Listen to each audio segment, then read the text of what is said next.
I'm Michael Connor. And, Public Enemy once told you don't believe the hype. But if the Houston Texans win this weekend against the Kansas City Chiefs, guess what? It's time to actually believe the hype. Stay in Norfleet here. The Texans this year have had a very unlikely and an uncanny ability to just survive. They got the Baltimore Ravens off their back, granted without Lamar Jackson early in the season. Are they put the nail in the Kansas City Chiefs and Patrick Mahomes' coffin? We'll predict that coming up in just a little bit. Buy into the hype. And if the Texans beat KC, secure their playoff spot, I need more Texan fans acting like Michael Irvin on the sideline watching the University of U. Y'all need to go look crazy. Yeehaw! It's time for the Texans Squad. Everything Houston Texans, every week. Bringing you the big hits, game-changing plays, and all the action straight from the Lone Star State. The way only the Locked On Podcast Network can. Saddle up and squad up. It's the Texans Squad Show, starting now. Welcome in on a Tuesday to the Texan Squad Show. Michael Connor, Stan Norfleet, John Hickman. We're all here with you, as we typically are, getting you ready for a week that is ahead for the Texans. Every week is the biggest week of the season, and that can be said again for the Texans this week as they're taking on the Kansas City Chiefs. That is, it's going to be a doozy. Sunday Night Football, which of course will be with you live when that one wraps up Sunday night, which hopefully will be another victorious Sunday for the Houston Texans. But hello, guys. Good evening. Tonight's show, by the way, is brought to you by FanDuel.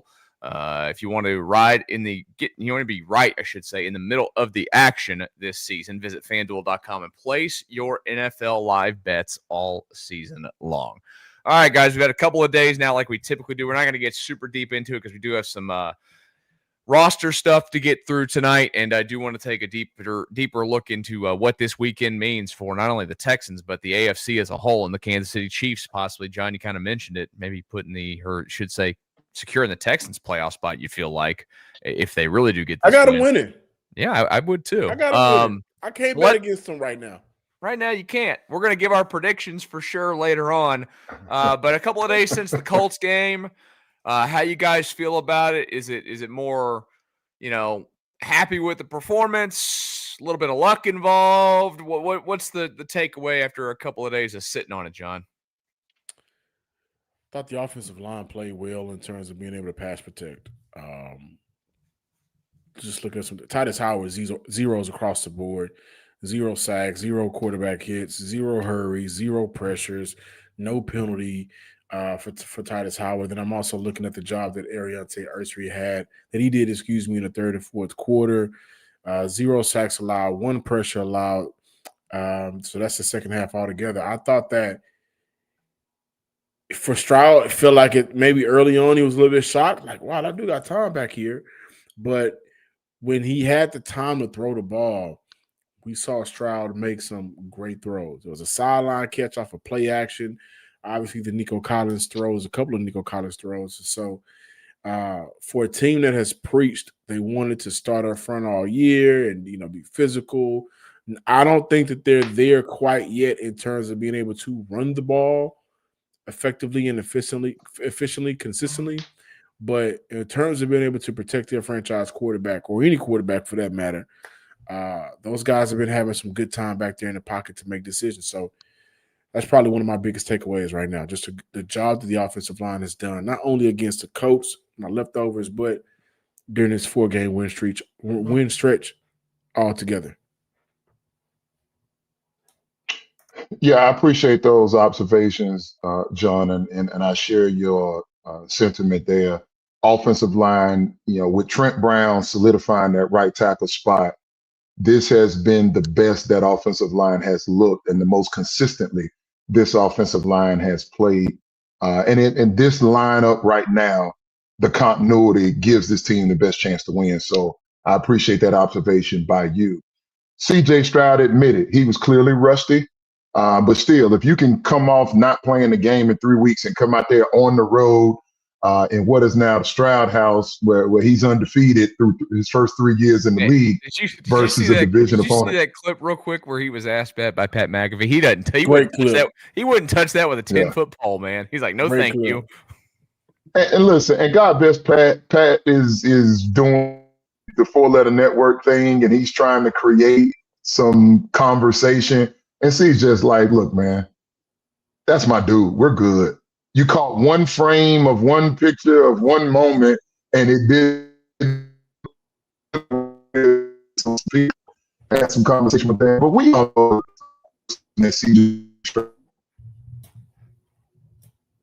some bad service there, Stan.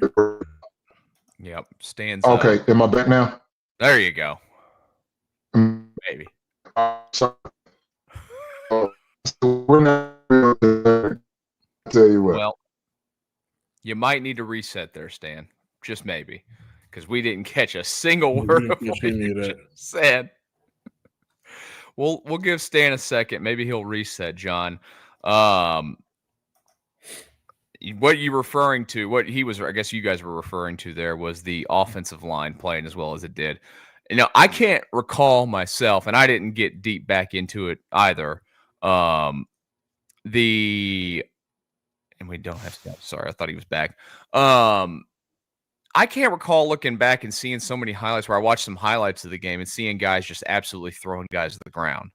And I think that's the most encouraging thing for all the talk that we did leading into this season and all the talk going as well, for this team to have the ability to now maul some people offensively is absolutely insane. There's Stan. Hi, Stan.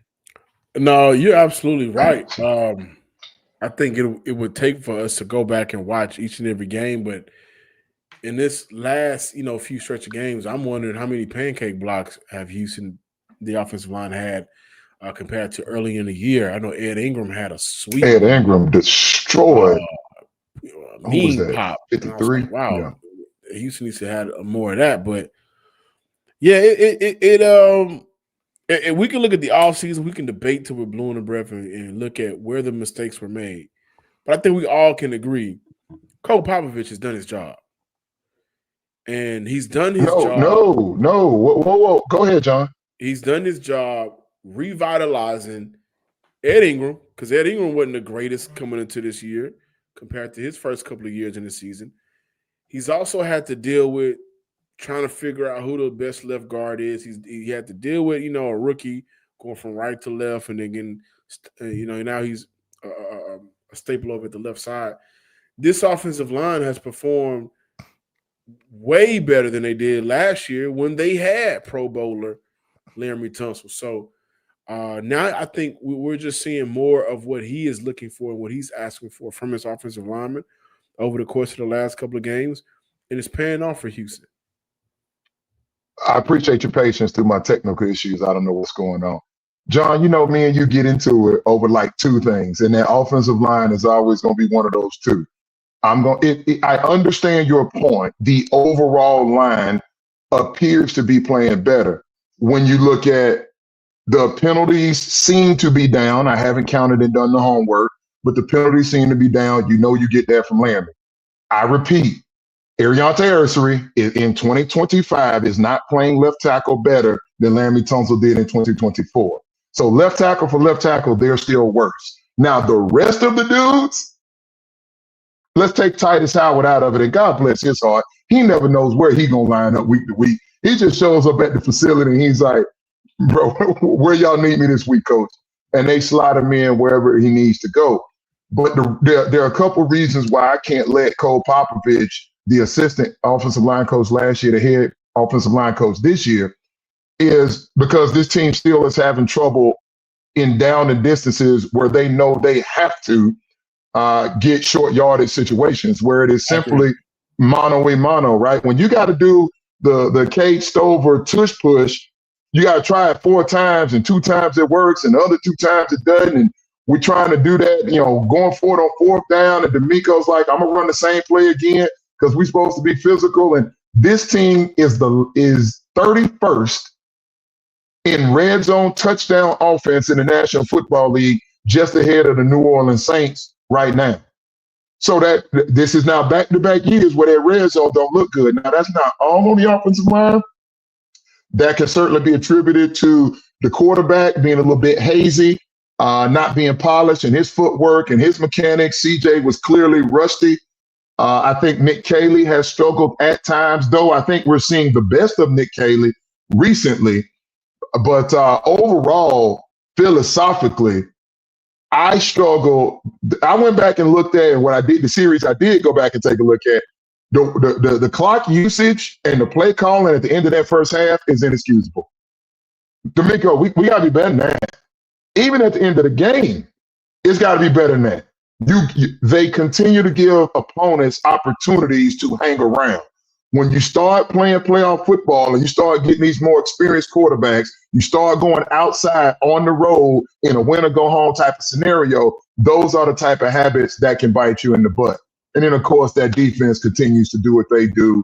I can have some other commentary, but Derek Stingley, what he's doing, whether he's hurt or not as of late, Derek Stingley quietly, and the numbers aren't gaudy, but one go watch the tape, he is literally eliminating other. How many times did we say Michael Pittman Jr. on Sunday? You didn't, basically, the entire game, right? Stingley took him out the game. And so I thought that was exceptional. Go ahead. No, I thought, and I said this on my Wednesday show, last year felt like Derek Stingley gave us his version of a Champ Bailey type of year. And he reminds me a lot of Champ Bailey. But this year feels like his definition of what success looks like has been very much so comparable to those two great, really that one amazing year Nnamdi Asomugha had in Oakland, where you forget he's out on the field, and whoever his matchup is, if they're matched up on him, you forget that they're out on the field as well. So the interceptions are not there, though he does have 3 on the year, and we know Stingley loves to bait quarterbacks. I don't think he's been doing it as much as lately, but he's been making sure whoever his assignment is on that drive, on that particular play, they ain't seeing the ball. And so in back-to-back years, and Stingley does a great job in turning up in the second half of the season, but in back-to-back years, it looks like he's going to end off this year as an all-pro player. Derek Stingley did not allow a reception on 28 coverage snaps Sunday. That's his 5th game this season, allowing less than 10 yards of receiving in coverage. I mean, he's playing he's playing at an all-pro level. I just don't know that the stats are going to be gaudy enough that people will vote him and write him into that spot. I know the Pro Bowl ballots are out right now. But that defense is still hellacious. It's all of the same things we say every single week. It shows up on tape. I do believe this. I think that the Texans, on more than one occasion, were very, very fortunate that the officials had blunders. There were at least 3 different times that the Texans were beneficiaries of some officials. That delay of game, that's awful. I read the pool report on that delay of game, and that was a critical situation. And the Texans got let off the hook on that one. But hey, you play the game long enough, you put yourself in position to benefit from certain calls. They did that. Now, conversely, the Caleb Bullock pass interference versus Alex Pierce, when the ball is up there on the concourse and they still call it PI, they got to stop that. That's one that the Texans would like to have back. But the Stroud House sign, I'm surprised that they called it. That one was wild. But there are still several others. The face mask on Jonathan Taylor that did not get called. There were a few others that were ticky-tack. The pass interference, I forget who that was. That was Kenny Moore, I think, was in coverage. Kenny Moore II. He got a PI that I thought was bogus. So the officiating, absolutely.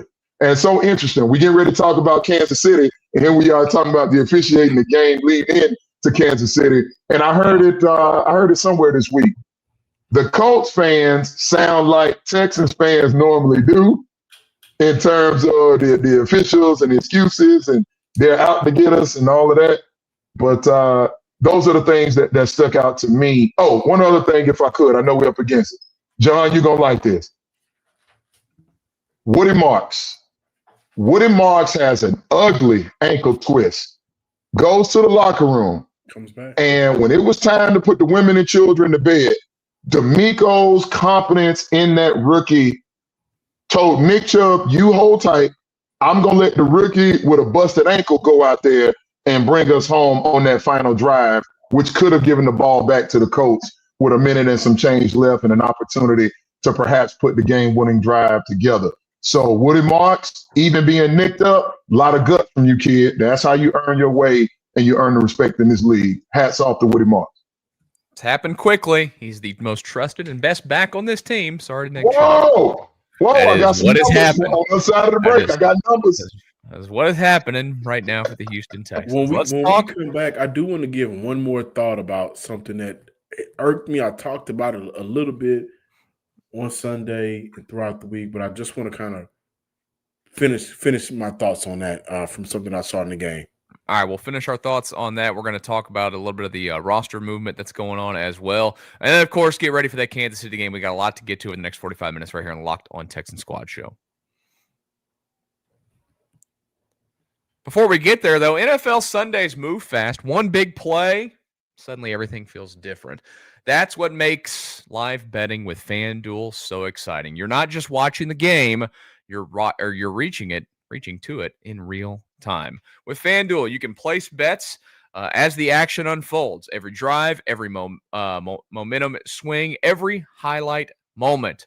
Live betting is the best when the game starts to shift, a receiver gets hot, a defense tightens up, or the momentum flips after a turnover. FanDuel lets you jump into the moment every single time. Live spreads and money lines adjust instantly. Player props update as guys heat up. You can bet the next touchdown scores, drive results, totals, and more. It keeps you locked into every snap, every drive, every possibility. And if you're one of those people that's out there looking for the action this weekend right now, if you like the Texans, they're riding high.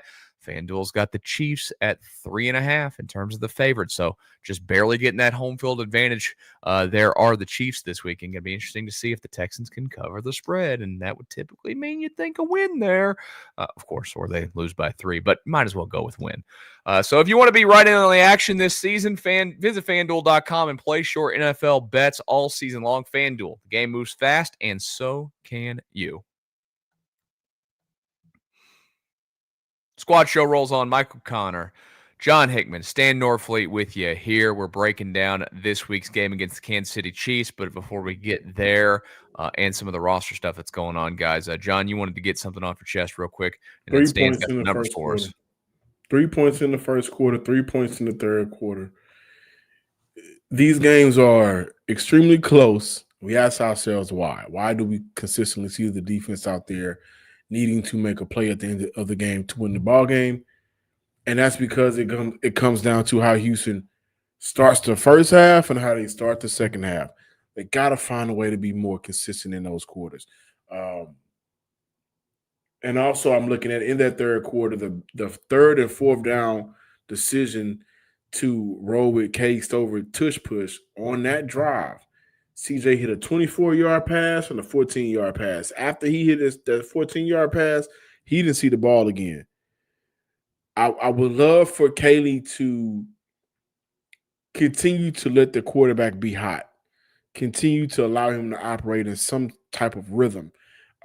Because when CJ Stroud is rolling with this offensive line, I honestly believe you're going to get the best version of this offense. So I just had a problem with that, opting to go with back-to-back tush pushes. If you knew you were going to go for it on fourth down, at least one time, let CJ Stroud touch the ball. And that happened against Denver when they got down to the 1-yard line. He did not get an opportunity to toss the rock. I just had problems with that because it consistently shows in how CJ Stroud is kind of taken out of the game without actually being benched or anything like that. With the ball not in his hands in some of these moments, then I think it hurts the Houston Texans offense. And they got to be better in the first and third quarter. Good stuff by you, John. Two thoughts, and actually you gave me my second thought.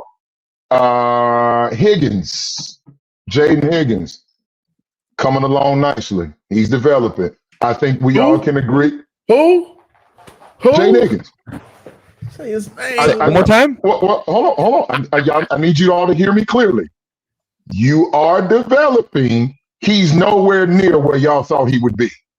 He's not playing as well as y'all thought he would over the course of the 25 season. So let's be clear, but I will give him his props. He's coming along. Now, what I need him to do is to know where the bleep he is on the football field and get vertical instead of going horizontal and costing his team some critical. Like, come on here.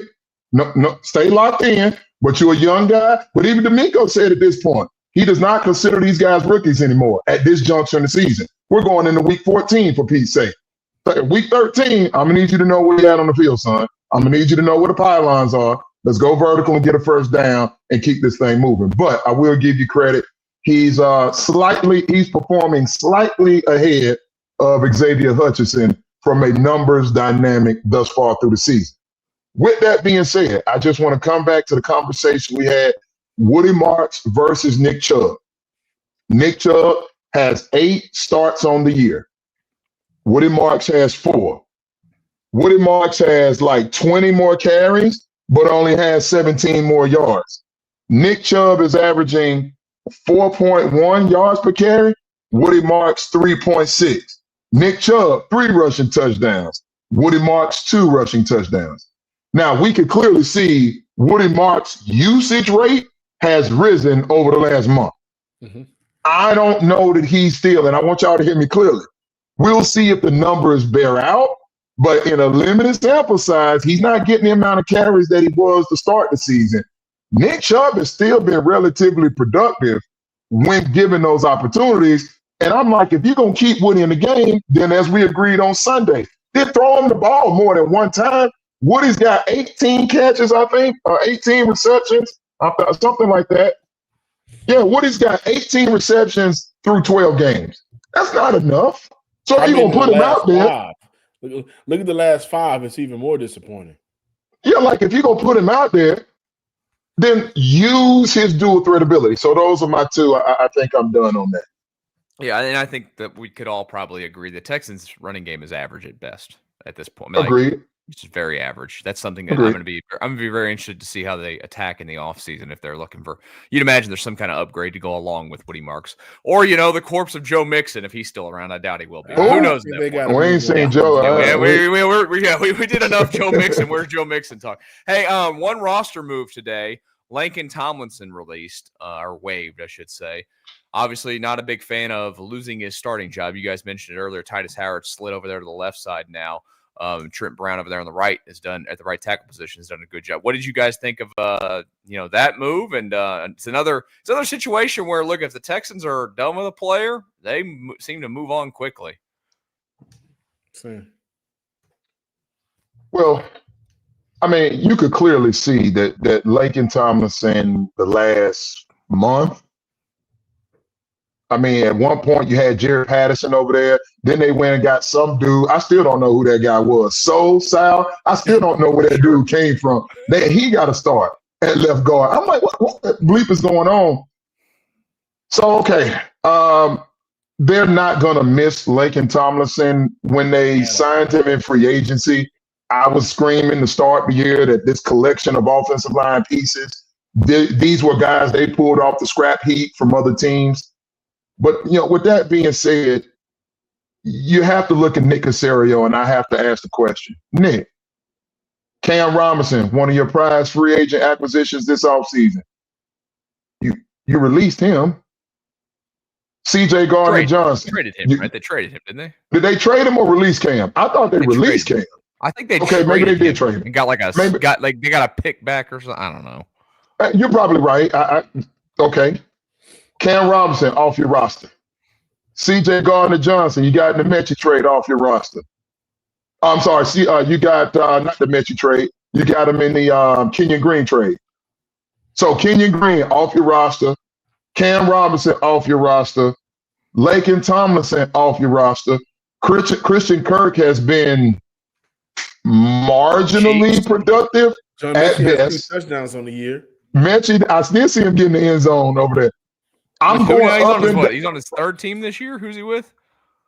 Mechie's with the Jets? Yes, Mechie's with the Jets. C.J. Gardner-Johnson, I think, is in Chicago? Chicago. Yeah, he's in Chicago. He's been playing good football. So I'm just going up and down like, These are your offseason acquisitions. Damian Pierce, who you could have got something for, off the roster. Anybody pick him up? I look at this and I go, I think the Chiefs got him, don't they? Yeah, KC got him. Oh, yeah. So I just look at Nick Caserio and I'm going, these are resources, not including the dead money from some other guys that are no longer on the roster. Nick, what are we doing? Now, every GM is going to miss on something, and I get that. But, Nick, 2 of the 4 offensive linemen that you brought in here are no longer on the roster. And that's a problem for me. And they were starters, Stan. And you want to know something that's interesting to me is when I go back and look at the history of the Texans here too. You know, their other previously long tenured GM, Rick Smith, I felt like had the same issues. He was great at hitting top draft picks, not great at everything else. I feel like we got the same thing going on here. Well, Caserio will push back. He's going to say, wait a minute, Tank Dell before injury in the 3rd round. He's going to say Nico Collins 3rd round. Yeah, he's going to say Davis Mills that just took you to 3-0. I got him in the 3rd round, I believe. So he's going to say, like, wait a minute, he's going to highlight those guys. He's also going to remind you who got you CJ and Will, Derek Stingley's a hit. Like, he's going to go down those. But then you also got what's the most important thing on any football team other than the quarterback. The offensive line still isn't fixed, and the wide receiver room is not where it should be. That's no disrespect to these rookies. I'm talking about prior to them coming in, it's not where it should be. Yeah, when I look at Lincoln Thomason, we are now, it's December 2nd, and if we're just being honest, he's not the 3rd best left guard on that team. He's not. He's not in the top 3. You got Titus over there now, so he's number 1. Is he better than Juice? Is he better than Jared? If he was better than those guys, we would have never seen a rotating left guard situation. So then why was he starting the first 7 of 8 ball games? Stan, why is he here? If he can't beat out Patterson Scruggs, why is he here? If I had a sweater vest and a Kiwa seed kale smoothie, I'd be able to tell you, but I don't. I thought it was a mistake then. I had the courage to say it in training camp that I personally thought that Juice Scruggs performed better than him in training camp. Maybe the thought process was, hey, let's get a vet in this room to help out Cole Popovich. It worked with Ed Ingram. It ain't worked with Laken Thompson, not once this year. And I don't have the numbers pulled up for Laken Thompson. And D'Amico knows him the best from their days in San Francisco together. So D'Amico knew he had seen Laken Tomlinson before they got him. It baffles me, and I will never understand, regardless how the Texans could play in the Super Bowl. And I'm still going to ask the question, how did you begin the season with that line? Made no sense to me. Still doesn't. Never will. Yeah. His last time playing was Denver. Houston lost that game. So since then they've been on a 4-0 streak. Yeah, it just was a bad signing. He's not a good player, no disrespect to him. He's been in the league since 2015. I'm looking at his numbers: 7 sacks in 23, 6 in 24, 3 this year. Cleaned up on some things a little bit, but he's also been a heavy penalized guy. That wasn't the case here in Houston, but we just look at the decision to bring him into Houston in the first place, knowing you need to, enhance and upgrade that offensive line, considering you're putting him at the left spot, and the left spot does not have the benefit of playing next to Laremy Tunsil, and your quarterback got hit as much as he did last year. That's a problem. And so their decision to even bring him to Houston was a problem. And now we are in week 13. Going to 14. Going into 14. Week 14, and it's just like, this dude ain't even a top 3 right now. Like, where will he rank? Rank the left guards right now. Even if you exclude Titus Howard, where would he rank? Practice squad? It's wild to me. And I guess the simplest way to see it is this. Some fans are going to say, hey, Stan, you're overreacting again. He's not costing the team a ton of money. That's not just the point. The point is, for the last 8 weeks or the last 12 weeks plus training camp, somebody else could have been in that spot.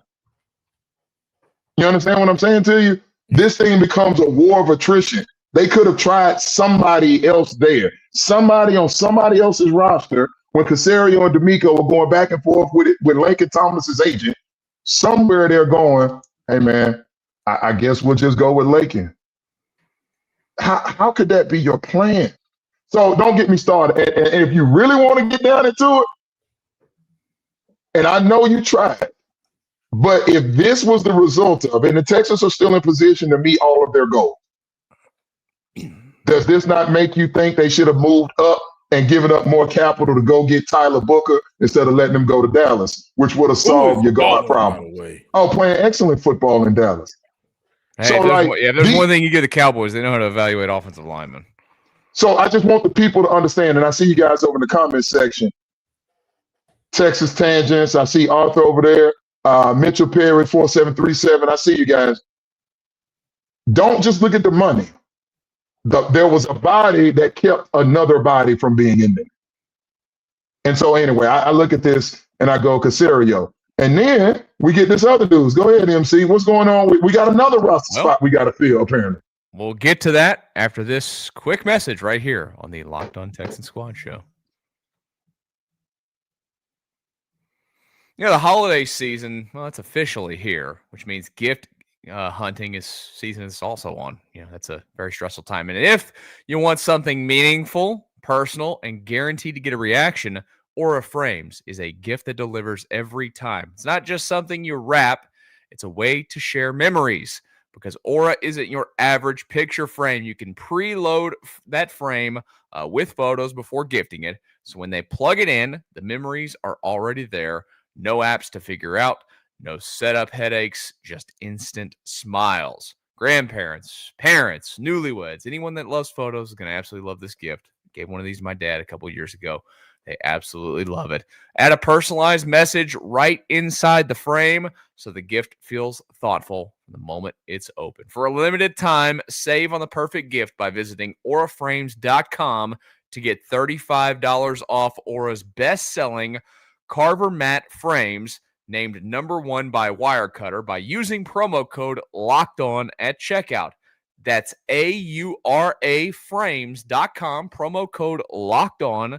This deal is exclusive to listeners, and frames sell out fast. So order yours now to get it in time for the holidays. Support the show by mentioning us at checkout. Terms and conditions apply. Texan Squad Show. Michael Connor, Stan Norfleet, John Hickman with you as we are getting you ready for Texans and Chiefs Sunday Night Football. You'll get Chris Collinsworth and Mike Tirico on the call. I don't know how you cold guys as hell. Yeah, cold. It might be cold as hell. Who knows what the weather will be here? It goes from hot to cold to whatever. But that'll be Sunday night. We'll be live with you after the game. Wade Smith, former Texan and Chief, actually, will join us for that one. But he'll be on the Texans side of things. Man. He's rooting for the Texans. I did this with him last year after the playoff game, and he was, and the regular season game, and he was not happy when the Texans lost either one of them. But we'll get to that game here in just a second. The other thing, Stan, you brought it up, or at least mentioned it there before the break, that we needed to talk about. Jalen Reed broke the plate in his arm, I believe is the when he broke his arm when he was at Penn State. And a metal plate was inserted. He cracked that plate. Okay. He cracked the plate on Sunday. And D'Amico says he's going to miss some time. They're not ready to put him on IR. But he did start alongside Kalen Bullock, did the rookie out of Penn State, 6th-round pick, Jalen Reed, on Sunday. So the Texans are down. I don't know what the bleep is going on with the safety position this year. Jimmy Ward, C.J. Gardner-Johnson, MJ Stewart. When you look at it, that's basically the only position on the defensive side of the football where they've had serious problems when it comes to health. You take it, right? If you only have one knock on proverbial wood. Yep. Yeah.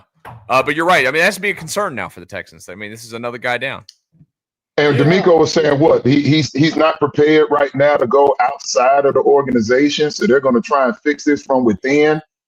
Who's played some safety snaps for Houston. You got Miles Bryant, which is probably where they're going to squad. Do they ask Petrie to do some different things, going back to some of his days, maybe a little less nickel by formation, and maybe ask him to do a little bit more traditional safety. I don't know what the plan is predicated to the Kansas City personnel. I can just tell you, you want to be strong down the middle of your defense. The interior, those interior D linemen, we know Azeez playing solid football there as a middle linebacker, leading this team in tackles. And then, of course, your safety play. You know what you're getting out of Bullock.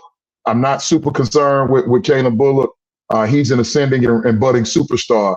But, I mean, this is now, the third or fourth guy that he's played beside this season. At some point, especially as critical as communication is, when you're trying to spin those safeties, when you see those safeties rotate, when the formation switches and you see guys going in motion, responsibilities change. You have to echo calls from Derek Stingley across the formation to Lassiter on the other end. That communication becomes critical, and those practice reps become critical. This is something that we should not overlook. It's not just Jalen Reed not being there this week.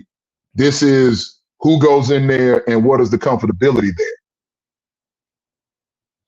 Yeah, Houston does run a lot of cover 3. So a lot of times we'll see Caleb Bullock back there by himself with Jalen Petrie playing up front. But that doesn't mean that they don't mix it up, right? And so Jalen Mills has played some football for Houston this year, 3 games. I think he started one as well. Miles Bryant has also played some games for Houston this year. Although Miles has taken a step back this year compared to last year, he's allowing nearly 20% more on a completion percentage side of things. Who was that picked on him? What opponent was that just kept going at him? That was recently, wasn't it? Was it Jacksonville? It was Jacksonville, I think. I think you're right. Good Lord, they kept targeting him. D'Amico had to take him off the field. Yeah, let's take a look. This is what I like about the live shows. We got time to look up stuff. Let's take a look here for Miles Bryant. I mean, I'm just looking around. 46 yards. We saw that against Indy in the touchdown. Jacksonville got a little bit busy on it, but it was only for 22 yards. But this ain't been the best year for him. He's allowed 2 touchdowns on the year, a pass rating of 128. So if I'm Houston, I do kind of look around and see who's available. I do look at maybe if Justin Simmons feels like he can come give Houston 3 games. It's just 3 games. They won't play Sunday. Houston loves to give players a ramp-up period. And even when they do play, the expectation won't be a full game. It'll be between 10 to 18 plays in relief of whoever's out there. So this is the biggest game of the year.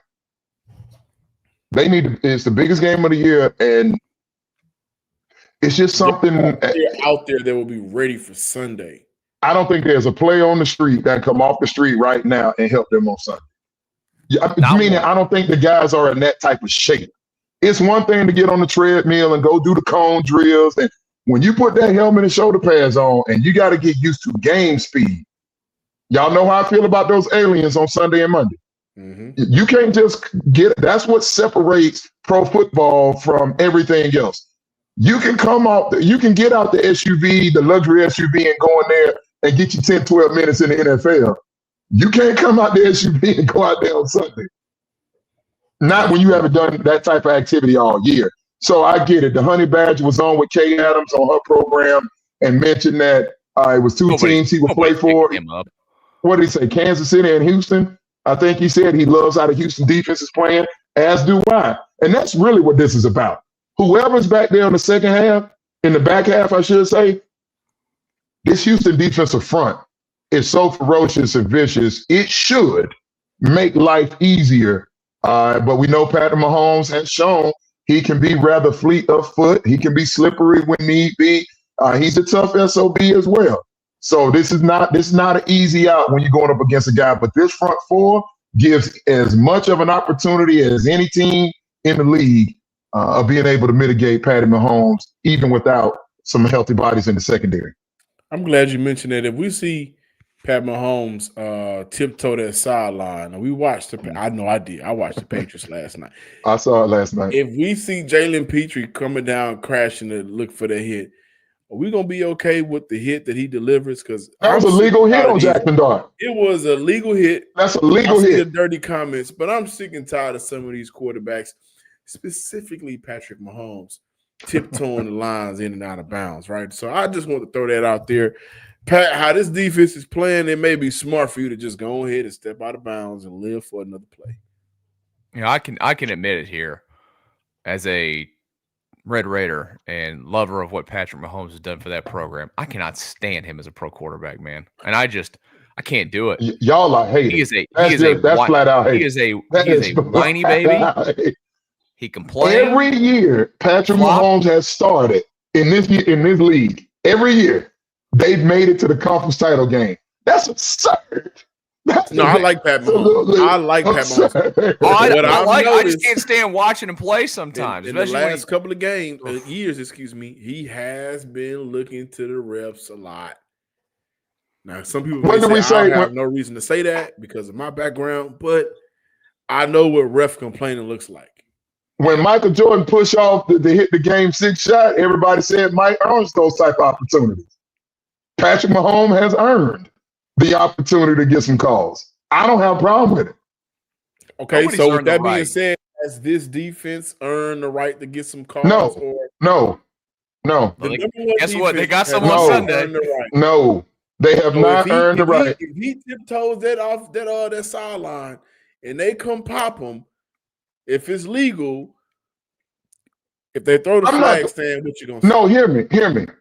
If Azeez Al-Shire does to Patrick Mahomes what got done to Jackson Dart last night, they are 1,000%. They're throwing a flag. I mean, yeah, you add in who's making the hit there. Of course, they're throwing the flag. Listen, I didn't say Azeez. I said I'm saying Azeez. What if he's throwing tall? Just 2-hand touch, brother. It could be Will Anderson Jr., who everybody knows is a perennially just a fantastic human being. He's going to win Walter Payton Man of the Year before he leaves pro football. They're going to protect Patrick Mahomes, just like they protected Tom Brady, just like when Aaron Rodgers is flopping and whining when he was in Green Bay. The great ones are going to get those calls because we need those men in uniform to make games as important as they are. And I'll give you another one. Flip the script. If Nick Bolton hit C.J. Stroud like that, coming off concussion, they're going to throw the flag. Why? Because the networks have the Texans and Chiefs on Sunday Night Football for a reason. They're going to protect both parties. I can agree with you. They're going to protect people. They're going to protect. John, you're muted, by the way. We can't hear a word you're saying. It's probably great. Now, Houston got some primetime games this year. I didn't realize this was Sunday night. Yeah. Sunday nighter. Hey, at least it's not that stupid Monday night 9:00 game that I still can't believe we had to do that. I'm still mad. Yeah, that was wild. And I didn't feel good about that. 2:00 in the morning was just stupid. As much as we love the people, being here until 2 a.m. was ridiculous. Well, I'm gonna say I enjoy it for the people. I mean, the Texans. You talking about earn something, John?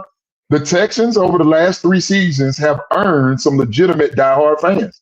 There are folks that will stay up and listen to the post-game shows whenever we're doing a live show, whether it's a squad show or John doing his daily. There are folks that I've had people tell me in my social media and out in the street in person, when y'all are doing the thing, I like coming here for my Texans commentary because there's no agenda. We say what we want. There's nobody telling us what not to say.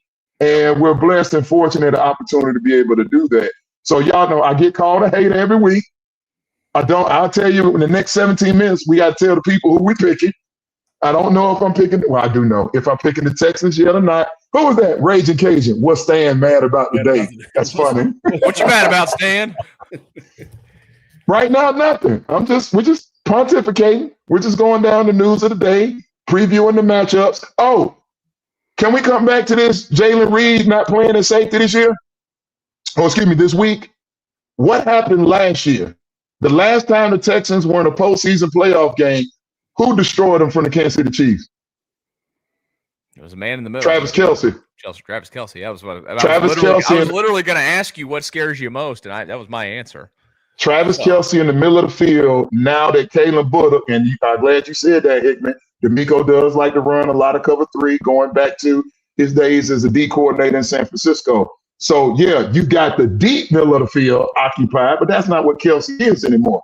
Kelce ran circles around Henry Toto, and he did the same with Azeez Al-Shire. That was Azeez's worst game as a Texan last year. I'm glad you said that. It may be Azeez that's going to take this game personal to not allow that performance again. You know what I wonder? Was it Azeez on the near touchdown where he broke off? Yeah, that was Azeez. Yes. I wouldn't be surprised if Azeez took this game personal. I think, and I know you got to go to commercial, Michael, I think this is part of the reason that a more athletic EJ Speed was signed to Houston. I think EJ Speed is going to be designated, whether it's between spying on Mahomes or whether it's between making sure you run with Travis Kelce. I know he's not the most athletic anymore. He's just crafty enough to get open. I'll be really curious to see who has more snaps on Sunday, Henry Toto or EJ Speed. Well, we will find out, and I'm sure we will discuss it after the game as well. But let's talk about the game, how we think this one's going to play out in our final 15 minutes. That's next year on the Locked On Texans Squad Show. Can they finally do it? Can they slay the dragon that is the Kansas City Chiefs? Michael Connor, Stan Norfleet, John Hickman with you here for the Locked On Texans Squad Show. Sunday night football. I'm really looking forward to this. I mean, Texans 7-5, Kansas City Chiefs, even worse, 6-6. This would be massive for the Texans. As we know, they have a tiebreaker currently over the Bills. They have a tiebreaker over the Baltimore Ravens. They have a chance to get a tiebreaker over the Los Angeles Chargers here in a few weeks. At the moment, they have a tiebreaker over the Indianapolis Colts, and if they keep going that way, they'll end up with the best division record, so they'll have all kinds of tiebreakers there. They are in a good spot at the moment. This game is as big as it gets. Is it okay? Here's a great question before we get to what scares us of it. Who's this game bigger for? It's bigger. It's big for both. Is it bigger for the Texans or bigger for the Chiefs? Chiefs are 6-6, 9 seed. Yep. Yeah. Houston's it's bigger for Kansas City. It's bigger for Kansas City. Kansas City lose this game, they're done. Can I tell you? On top of that, have you guys been seeing Kansas City fans as of late on social media? In what capacity? In the capacity of a lot of them are tired of their head coach. I've seen fire Andy Reid. Oh, yes. They must be crazy. Yes, Andy Reid taking him to what? How many? He would 4 Super Bowls, won 3 of them? I've seen it all. You have to be out of your mind. Not me. So if this is no, I'm just saying them. If this is the first year that Andy Reid and Pat Mahomes together don't make the playoffs, you're gonna fire Andy Reid? Well, they're not going to fire Andy Reid. We all know that. There's no way that Andy Reid has missed the family is going to do that. He's missed the playoffs a whopping 1 time in Kansas City, and that was in 2014, and they went 9-7. He's got a record of 149-59 with the Chiefs and 18-8 in the playoffs. If those people want to fire him, I've been to that stadium, and that stadium over there on that side of Missouri is rough. And I bet that all the people that are saying that are those people that are living in that rough area that probably do a lot of drugs. Did you guys, by the way, see what Andy Reid said, by the way? The quote that he got quoted with about their playoff chances. He says, "We're going to tickle your tonsils on every play." I don't know what that means, but look out for your tonsils being tickled. Make it uncomfortable is, I think, the point. Yeah, that sounded like a weird of a band in Texas. Hey, I'm not telling you that's something I would say with my boys. I'm just telling you that's what I think he meant. That's somebody imagine to come out of the mouth of Jerry Jones, not Andy Reid. Yeah, we know Jerry's known to say some few things. Lawsuit coming. Which one? It's just always which lawsuit, Jerry? The next one. And that's my guy. That's my guy. He's got very good attorneys, Jerry Jones does. I don't think he worries about. And a whole bunch of coins. So I'm not worried about that. But no, Kansas City needs this one. Like, and this to me, and I'm gonna say it, John, I'll come to you. The Texans have now proven that they can beat Buffalo. Last year I called it a fluke. They turned around and did it essentially again, sacking Josh Allen. What was that, 8 times? 8 times. So they've proven back-to-back years. And this time, Josh Allen was the reigning MVP. So the Texans, legitimately, we can beat Buffalo. We've done it twice. This Baltimore thing that happened earlier in the year, we all know that wasn't Baltimore. Lamar Jackson wasn't playing, so we're not doing that. So I'm going to put an asterisk by the Baltimore win. Now, this one right here, in the D'Amico CJ era, the Texans are 0-2 both times, one in the regular season, one in the postseason last year. at Arrowhead. They're getting Patrick Mahomes, Andy Reid, there's Travis Kelce, Rashee Rice is out there, Xavier Worthy is out there, Hollywood Brown is out there. Now, they are banged up on the outside. You know, the Jawan Taylor, not on the outside, Jawan Taylor, he's a walking penalty, but Josh Simmons, their first round out of Ohio State, he's got fractures in the wrist. I don't know if he's playing with a club or not, but they're going to have some leakage there. Also, Trey Smith, their Pro Bowl guard, he did not start and did not play last week. We'll have to monitor and see where he is from an injury standpoint. But that offensive line is banged up. They've been leaky all year. Kareem Hunt has been serviceable. I believe he's averaging about 4.1 yards per carry. Him and Pacheco are the 1-2 punch there. But this one right here, my point is you're going to get the best that Kansas City can offer relative to the injuries that they have. If the Texans can go in there and get this one, I will give them a standing ovation for a job well done, fighting for postseason, national television, on the road, in that building, one of the toughest places to play, especially, we did it last year, D'Amico's record, when it's under 40 degrees. It ain't great. When it get cold, this team doesn't play well outdoors. So they can put a lot of those things to bed by playing good football on Sunday night. I want to see the standing ovation here on the show. I think it's going to happen. Post game, they going there? Y'all noticed he didn't pick. Did you pick a winner? Did he say the Texans? I ain't said it yet. I was going to let y'all go. I don't want to take too much time. Oh, you already know where John and I are going. We're picking the Texans to win tonight, this weekend. I don't know. John will sneak something in there every now and again. He's not doing it. He's picking. I honestly, man, I can't bet against D'Amico Ryans. I'm not going to bet against D'Amico Ryans. That's Andy Reid and Patrick Mahomes. Part for me this year. But for me, it's more than anything watching the Chiefs. I'm not impressed with the Chiefs this year. And that's this year. If this was last year, they were 9-1 in one-score games. One-score games, yeah. That flipped this year. Things are not necessarily going their way. I think that there is a little maybe internal chaos going on that hasn't been discussed. Not the same Chiefs team. That being said, I'm rolling with Houston in this game. I think that with how the offensive line is playing, they'll have their troubles with Chris Jones, who can line up across the D-line. But other than that, there hasn't really been a true difference maker on the D-line for him. George Karlaftis, as I talk about guys wanting to see Andy Reid get fired, I see a lot of Chiefs fans just calling George Karlaftis a bum. He just got that contract, I think. So Nick Haley has shown to be a little bit smarter than Bobby Slowick this year in terms of giving his guys some help, although he's trusted Ursary out there on a lot this year. I don't see Karlaftis being a game changer. I think when this offensive line provides the time to C.J. Stroud that he needs in that pocket, he's going to deliver. So red zone is still an issue for me, but 31st in the league. It stinks, guys. It's bad.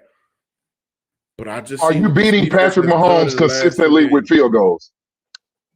You beat Josh Allen with it. You beat the. I said, are you consistently? Are you beating Patrick Mahomes with field goals? This team is. Are you beating Patrick Mahomes? No, the first. Are you beating Patrick Mahomes in his house with field goals? You can say no, but the counter to that is, can Patrick Mahomes overcome what the problems they've had on offense? His offensive line has been terrible against this defense. Well, the offensive line has been banged up. The offensive line has been banged up from the word go. Josh Simmons missed like 5 weeks for personal reasons, didn't tell the team where it was. So they've been having dysfunction on that O-line, whether it be by injury or absence. That's one. Number two, y'all remember Rashee Rice started this year suspended. So it took him a while to get into a groove and get going. Also, Hollywood Brown was injured. It took him a while to get acclimated into the lineup. Now, the bottom line is, and I'll go ahead, I'm looking at the clock, MC, so I'm going to go ahead and do the thing and start us off. Kansas City's favored by 3.5? Yes. I'm going to pick the Houston Texans to win on the road. Oh, what? don't like this. The reason I'm picking the Houston Texans is because Trey Smith being banged up on the interior of that line, Josh Simmons essentially having one arm, and Jawan Taylor at the other tackle essentially being a walking penalty. What that front four does, led by those two edge defenders, I think they're going to make. I go back to the Super Bowl when Tom Brady and the Tampa Bay Bucks played against Patrick Mahomes, and that Todd Bowles defense just unleashed on Pat Mahomes. Why? His two tackles, the starting tackles, were out. So they had to flip the guard, the tackle, and sign somebody else, and it was just a mess. I think it's going to be a barn burner. I think this one is coming down to one of those. Patrick Mahomes has the ball. It's a minute, 10 seconds. The ball is at midfield, and somebody on defense. Is it Petrie? Is it Bullock? Is it Will Anderson Jr.? Strip sack, fumble recovery ball game. Somebody on that defense is going to have to deliver versus Patrick Mahomes with the ball in his hands late Sunday night. And I think, and this is the difference, and I felt this way going into the Colts game, but I wasn't quite ready to trust DeMeco Ryans' team on the road versus teams in their weight class has not been good. That's just the facts, especially with time to prepare. That's just the facts. This one right here, the Colts have been playing bad football. Winners or losers, I think 3 of their last 4 coming into last week. The Kansas City Chiefs are reeling. The Cowboys just got them the other night on Thanksgiving. So when you add all of that up, I can't believe I'm doing it. And I want to be clear. If this was a postseason game, if it was this same team versus that same team, and this was win or go home, I would not be picking the Texans. This is a regular season game, still a very big game, biggest game of the year for both teams. I will pick DeMeco Ryans and his Houston Texans. I think real quick before John, you get yours in, I just went and looked at it. You know, we talk a lot about, you know, who you've beaten and everything this year. I guess part of the reason why I'm not very impressed with the Chiefs. Go look at who they've beaten this year. They beat the Giants. They did beat the Ravens with Lamar. I think he might have gotten hurt in that game though. They beat the Lions, the Ravens. I think Lamar got hurt in that game against them, I believe. I'm not sure. I can't remember. They beat the Lions. They've also beaten the Raiders, the Commanders, and the Colts. They've lost to the Broncos, to the Bills, the Cowboys, to the Jags, to the Chargers, to the Eagles. Basically, every good team that they've played almost, they've lost to. And that Colts game was in overtime, and they won that game 23-20. Yeah. So can the Texans, same thing I said last week, can the Texans offense give them enough that the defense can lock it down? Yeah, I mean, I think the first one of 21 wins this game. Stan, you asked, can you beat Patrick Mahomes at home with field goals? Granted, this team wasn't at home, but Denver beat the Kansas City Chiefs 5 field goals from Will Lutz and just 1 touchdown from the offense. So I think a lot of this has to do with just where the Chiefs are right now. They are not a good team. They're in the same position the Houston Texans are in. Extremely hungry team trying to make a push. But based off some of the things that I've seen from Kansas City this year, I trust this defense to make plays, especially in the first 3 quarters, over whatever version of this Kansas City offense can provide. So that's why I'm rolling with Houston on this one.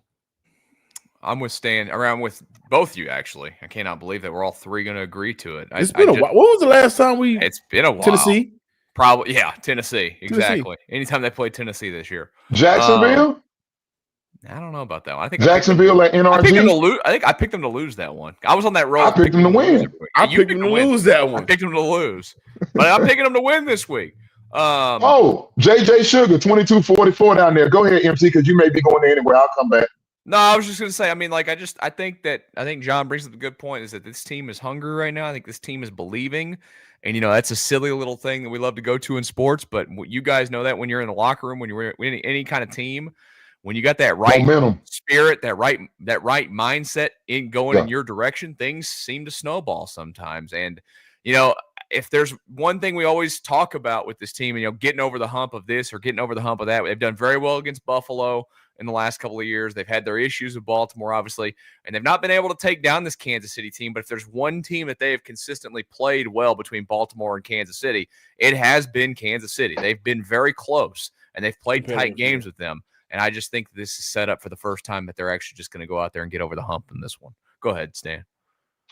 JJ Sugar 2244 over here in the comments.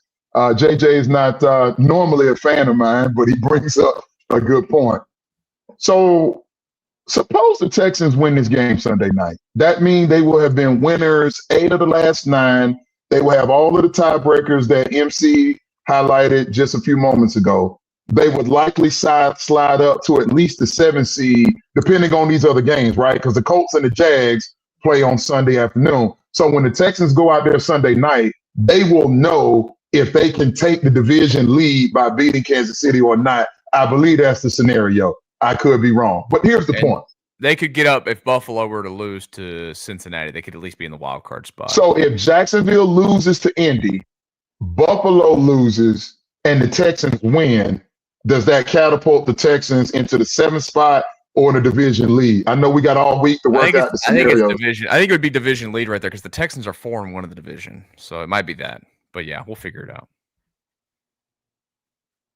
That means they'll be winners 8 of the last 9, 8 of the last 10 if they pull this off because it's 7 of 9 right now. So this will be 8 of the last 10. And again, I know we got to get out of here. If they win, are y'all picking them to go to the title game? Yeah. I'm with you. Like, I'm watching, John, I mean, you're a Patriots fan. I think the Patriots are going to go to the playoffs and be that young team that gets beat early. I just do. I don't think that looking at the list of the quarterbacks they've played this year, don't believe that they've really played a ton of good quarterbacks or really good teams. It just is what it is. I think to me, the Denver run is going to come to an end at some point. You can't keep getting that lucky every single week where you're winning at the very end of the game and your quarterback's just been average at best. I think the Texans. Jacksonville did it all the way to the AFC title game. It's true. It's possible. I think I would actually pick the Texans to get to the title game at that point. Yes. So let's be clear what we're saying. I know we got to get out of here. Texans win Sunday night. They still got to play the rest of the schedule. The Cardinals are up, then the Raiders, then you get the Chargers, and then you end the year with the Colts coming here, perhaps for the division.